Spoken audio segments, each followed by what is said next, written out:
Good afternoon, I'm Brian Reagan. This is Tyler Kelly. And we welcome you to our midday meditation. Tyler, if you'll take Mark 10:32 through 34. They were on the road going up to Jerusalem, and Jesus was walking ahead of them. They were amazed, and those who followed were afraid. He took the 12 aside again and began to tell them what would happen, or what was to happen to him, saying, "See, we are going up to Jerusalem, and the Son of Man will be handed over to the chief priests and the scribes, and they will condemn him to death. Then they will hand him over to the Gentiles. They will mock him and spit upon him and flog him and kill him, and after 3 days he will rise again." All right, so Jesus making very clear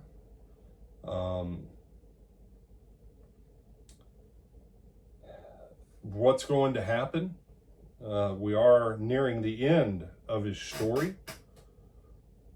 Some are amazed he's going back to Jerusalem because they have made it clear they want to kill him. Others are afraid that they'll be killed too. And Jesus, in what Jesus is saying, he really is trying to reassure them, oddly enough. I'm the one who's going to go up and all this bad stuff's going to happen to him. This ain't going to happen to y'all yet. And what's going to happen to him isn't for everyone.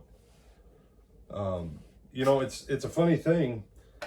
Taking up the cross of Jesus is not about putting up with your aunt or your mother or your father or your siblings or your kids and their foolishness.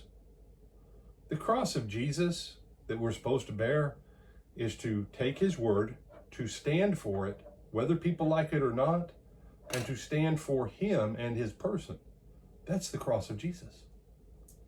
That's us uniting in him, because that's what he did for his Father.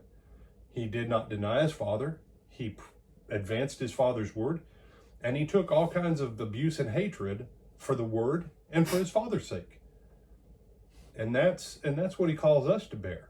Not everyone is going to bear a life like Jesus's. The persecutions that he was talking about, that you get all this stuff materially when you come to the kingdom, but it's going to come with persecution. It didn't mean that everybody was going to die like Jesus was going to in Jerusalem. And he was trying to reassure them that, well, look, what's for me isn't necessarily for everybody else. This is for me. I'm going to it. Y'all are going to be okay. And frankly, honestly, if he didn't go through it, no one would be okay. So, the thoughts, comments, or questions? No, sir. With that, I'm Brian Reagan. This is Tyler Kelly. And we bid you good afternoon.